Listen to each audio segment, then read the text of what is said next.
안녕하세요. Eat 바이블입니다. 오늘 본문은 누가복음 11장 45절에서 54절까지의 말씀입니다. 먼저 오늘 본문을 읽겠습니다. 율법 교사 가운데 어떤 사람이 예수께 말하였다. 선생님, 선생님이 이렇게 말씀하시면 우리까지도 모욕하시는 것입니다. 예수께서 말씀하셨다. 그렇다. 너희 율법 교사들에게도 화가 있다. 너희는 지기 어려운 짐을 사람들에게 지우면서 너희 자신은 손가락 하나도 그 짐에 대려고 하지 않는다. 너희에게 화가 있다. 너희는 너희 조상들이 죽인 예언자들의 무덤을 세운다. 그렇게 함으로써 너희는 너희 조상들이 저지른 소행을 증언하며 찬동하는 것이다. 너희의 조상들은 예언자들을 죽였는데 너희는 그들의 무덤을 세우기 때문이다. 그러므로 하나님의 지혜도 말하기를 내가 예언자들과 사도들을 그들에게 보내겠는데 그들은 그 가운데서 덜어는 죽이고 덜어는 박해할 것이다 하였다. 창세 이래로 흘린 모든 예언자들의 피해의 대가를 이 세대에게 요구할 것이다. 아벨의 피에서 비롯하여 제단과 성소 사이에서 죽은 사가랴의 피에 이르기까지 말이다. 그렇다. 나는 너희에게 말한다. 이 세대가 그 책임을 져야 할 것이다. 너희 율법 교사들에게 화가 있다. 너희는 지식의 열쇠를 가로채서 너희 자신도 들어가지 않고 또 들어가려고 하는 사람들도 막았다. 예수께서 그 집에서 나오실 때에 율법 학자들과 바리새파 사람들은 잔뜩 앙심을 품고서 여러 가지 물음으로 예수를 몰아붙이기 시작하였다. 그들은 예수의 입에서 나오는 말에서 트집을 잡으려고 노렸다. 앞선 문맥에서 예수님은 바리새파 사람들을 비판하셨습니다. 그들이 사람들에게 자신을 거룩하게 보이려고 그들이 만든 온갖 세세한 규정을 지키지만 그들의 마음속에 탐욕과 악이 가득하다고 말씀하셨습니다. 온갖 11조는 바치지만 정작 하나님의 정의와 사랑을 행하지는 않는다고 말씀하셨습니다. 오늘 본문에 예수님의 이 말을 듣고 항의하는 율법교사 한 사람이 등장합니다. 선생님이 이렇게 말씀하시면 우리까지도 모욕하시는 것입니다. 하지만 예수님은 멈추지 않으십니다. 이스라엘의 율법교사들을 향해서도 화가 있다며 책망하십니다. 당시 율법교사들은 이스라엘의 율법, 곧 토라가 이스라엘 사람들의 삶의 모든 분야에 적용돼야 한다고 생각했습니다.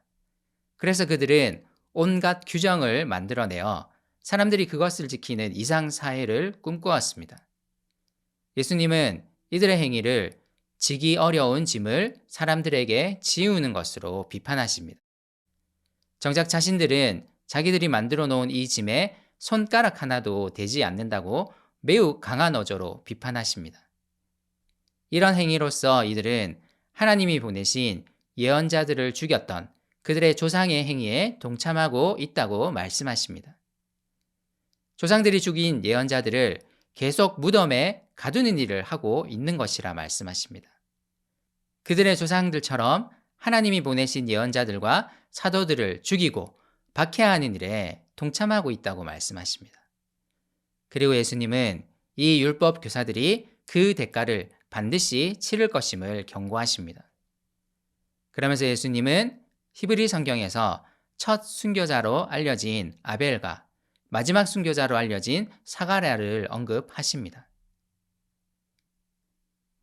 아벨은 창세기에서 가인에게 죽임당한 그 아벨을 말씀하시는 것입니다.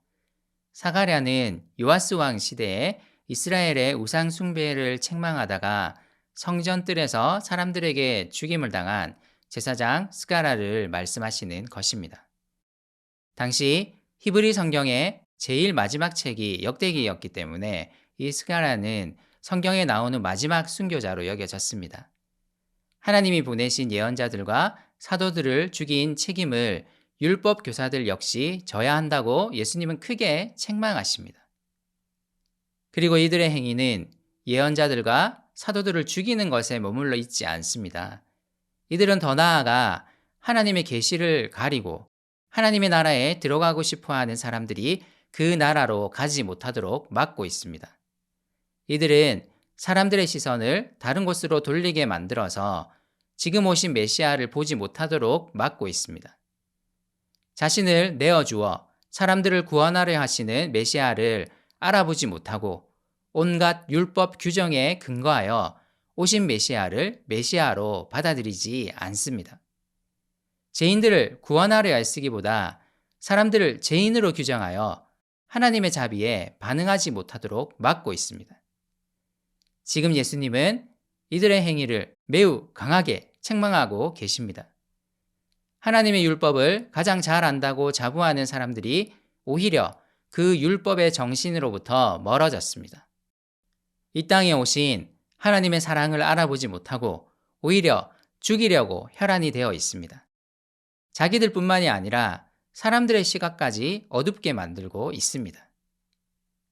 예수님의 매우 강한 비판에 이들은 잔뜩 앙심을 품고서 날선 질문들과 말들로 예수님을 몰아붙입니다. 어떻게든 트집을 잡으려고 애쓰고 있습니다. 예수님의 책망에도 불구하고 이들의 눈은 여전히 가려져 있습니다. 오늘 말씀이 어떻게 다가옵니까? 나는 어떻습니까? 주님은 오늘 우리에게 하나님의 사랑을 말씀하시고 그분의 용서와 화해를 말씀하십니다. 복음은 우리에게 짐을 하나 더 얻는 것이 아니라 우리를 자유케 하는 것입니다. 우리를 대신하여 자신을 주신 분이 우리의 구주이심을 말하는 것입니다. 그러므로 우리 역시 이 하나님의 사랑과 은혜를 전해야 하는 자들입니다. 죄의 굴레에 매여 있는 자들에게 우리를 대신하여 죽으신 분이 계시다는 것을, 그분의 사랑이 우리에게 용서와 화해를 주셨다는 것을 전해야 합니다. 누군가에게 짐을 지우려 하지 말고 지고 있는 짐을 내릴 수 있다고 말해야 합니다. 우리가 믿는 복음, 그리고 우리가 살고 있는 삶에 대해 다시 한번 생각하고 묵상했으면 좋겠습니다.